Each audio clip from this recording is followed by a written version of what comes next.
movie opens with an autistic boy named Oliver, who cannot speak and uses his phone to watch cartoons and communicate. Unbeknownst to him, something is watching him from inside his screen. Later that night, he wakes up and finds a strange digital book recommended to him called Misunderstood Monsters. He can't close the app, so he starts reading it. The story is about a lonely monster named Larry who just wants a friend. As Oliver scrolls through the book, the lights in the house start flickering and suddenly go out. Terrified by the dark hallway, Oliver shuts his bedroom door, but it mysteriously swings open again. He blocks the door with his toys and hides under his blanket, but the door opens once more. Oliver screams in fear, but it turns out to be his mother, Sarah. Seeing him terrified, she uses his communication app to talk to him. Oliver tries to use his phone to tell her that a monster is in the house, but Sarah reassures him that he is safe and comforts him. The next day, Sarah complains to her husband Marty about Oliver's terrifying experience from the night before. When Marty brushes it off as just a nightmare, Sarah gets angry, arguing that he never takes responsibility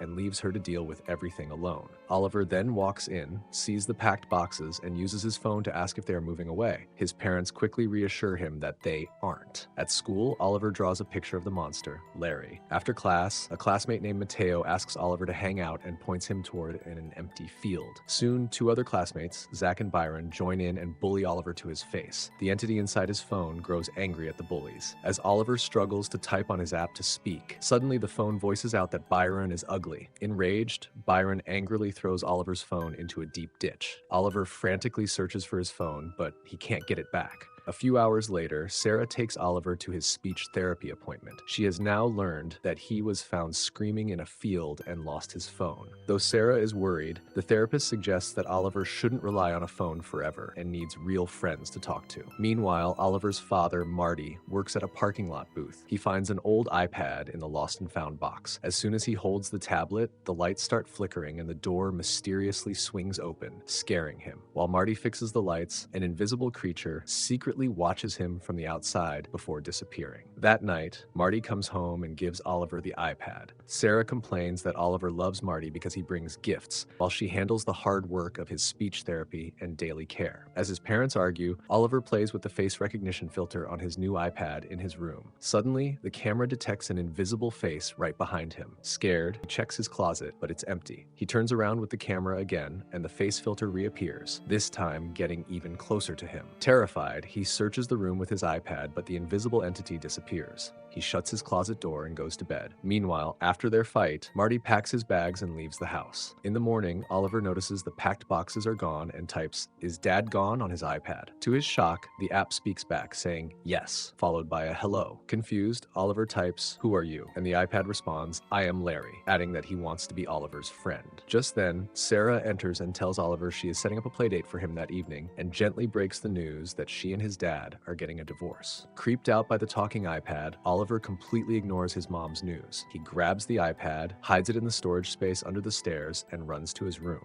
That night, Sarah hosts a sleepover so Oliver can make friends, welcoming her friend Jennifer and the boys, Byron, Mateo, and Zach. The boys dislike Oliver, but their mothers force them to stay. Late at night in the living room, Oliver stares at the storage space under the stairs while making stressed noises. Annoyed, the boys dig through the storage space, find the iPad, and open the Misunderstood Monsters ebook. This is Larry. Larry just wants a friend. The house lights flicker. The story explains that Larry watches through screens and needs someone to finish the book so he can enter the real world. Suddenly, all the light bulbs burst, leaving them in the dark. Oliver uses the iPad camera and spots a strange figure curled up in the corner. Though frightened, the boys convince themselves it's just a camera filter. Byron snatches the iPad, reads more of the story out loud like an idiot, and walks to the dark corner to prove Larry isn't real. Suddenly, an invisible force slams a table toward Byron, making the boys scream and waking up Sarah. The boys' parents arrive to pick them up, and the terrified kids blame Oliver for everything. The next day, Byron is absent from school. Meanwhile, Sarah returns home with a fresh box of light bulbs and starts replacing all the light bulbs that blew out during the sleepover. While working, she finds the Larry ebook on Oliver's iPad and starts reading it. The dining room lights flicker, but when she returns to the living room, she is shocked to find all the remaining light bulbs have been magically replaced. Hearing strange furniture moving sounds, she grabs a kitchen knife. Suddenly, Larry speaks through the iPad, declaring he is going to take Oliver. Thinking a hacker is threatening her son, Sarah rushes to pick Oliver up from school. On their way, her friend Jennifer calls, prompting Sarah and Oliver to stop by her house. There, Sarah discovers that Byron has been neither sleeping nor speaking since the sleepover. Oliver plays SpongeBob to comfort him, prompting Byron to finally speak up. He admits Oliver did nothing wrong and that an invisible monster named Larry attacked him, messed with the lights, and tried to choke him. Having experienced similar strange events herself, Sarah believes him. Sarah takes Oliver to her husband Marty's place,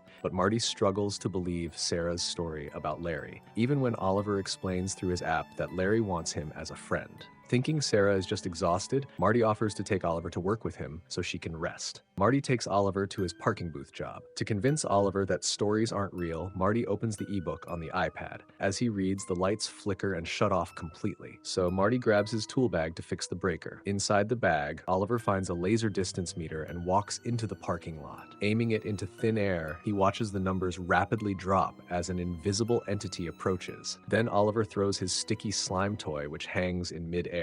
Soon, Marty rushes out and carries him back inside. To prove the booth is empty, Marty turns on the iPad camera, unaware that Oliver is being lifted into the air by unseen force. Suddenly, Marty catches a glimpse of Larry on the screen and panics. He races Oliver home and admits to Sarah that he believes her. Through Oliver's drawings, they realize Larry's invisible because he hasn't fully crossed over from his dimension into their world yet. Knowing screens are his doorway, Marty and Sarah smash the iPad while Larry's furious growls echo from the cracking glass. The next day, Sarah tries to warn Oliver's speech therapist about the monster Larry, but the therapist dismisses it. She insists that keeping Oliver away from digital screens will hurt his development since he relies on them to communicate. At school, Oliver uses a new phone to tell Byron that Larry is gone for good because his parents smashed the iPad. Byron then reveals why they stopped being friends. After Oliver once punched him, Sarah called Byron's mom and said Oliver didn't want to be friends anymore. Oliver is shocked as he never wanted that. Realizing his mom made that up, Oliver reconnects with Byron, and the two boys happily sit together to watch SpongeBob. That night at work, Marty discovers the Larry ebook has automatically installed on his phone. Instead of closing it, he scrolls through the pages and reads a warning. Whoever stops Larry from getting a friend will die. Suddenly, the lights go out. Hearing heavy footsteps, Marty hides under his desk and uses his phone camera to locate Larry. Spotting the creature right on top of his desk, Marty bolts to his truck and speeds away. As he drives, the streetlights black out one by one, proving Larry is chasing him. The monster leaps onto the truck, and when Marty glances at his phone camera, he spots Larry in the truck bed. Terrified, Marty drops his phone. When he picks it up, he sees Larry sitting right next to him in the passenger seat. Back home, Sarah gets a call from the police informing her that Marty was found by the side of the road and is now hospitalized. As she frantically prepares to leave, she hears Larry breathing through the phone and sees the ebook on her screen, so she tosses it away. She quickly gathers every phone in the house and dumps them outside. When she returns inside, the TV suddenly turns on. Larry speaks through it, explaining he is made of loneliness and will never stop until he gets a friend. The TV then displays the ebook and scrolls straight to the final page, which shows Larry dragging a child into his world.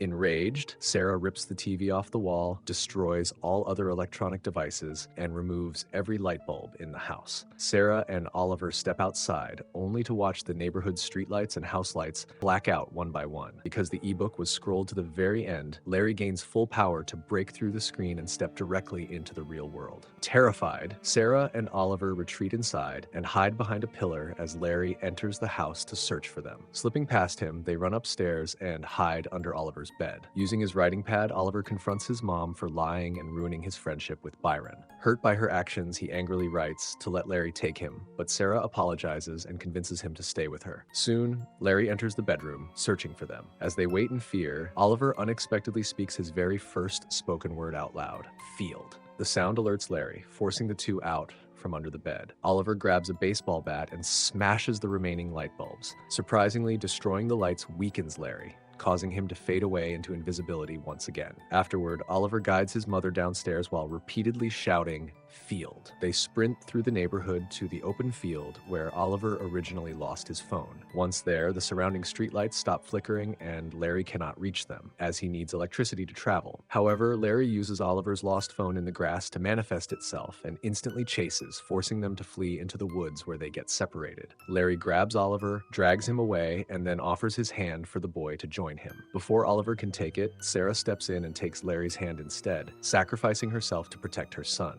I'll be your friend, Larry. In their final moments together, Oliver makes direct eye contact with her for the very first time, a milestone Sarah had longed for since his autism diagnosis. Her face painfully distorts as Larry pulls her into his world, causing her to vanish while Oliver crying for his mom. Later, Oliver attends speech therapy alongside Marty, who now walks with a crutch. Devastated by Sarah's loss, Marty vows to be a better father. At school, Oliver's social life improves as he becomes good friends with Byron and Matteo. In the final scene, Marty wakes up at night and finds Oliver playing alone in the living room, floating in midair. Opening his phone camera, Marty sees Sarah's spirit happily embracing their son. Marty smiles as Sarah promises Oliver that she will always protect him, and the movie ends. And that wraps up Come Play. If you enjoyed this recap, don't forget to like, share, and subscribe, and hit the bell for more chilling movie stories. Until next time, stay curious and stay safe.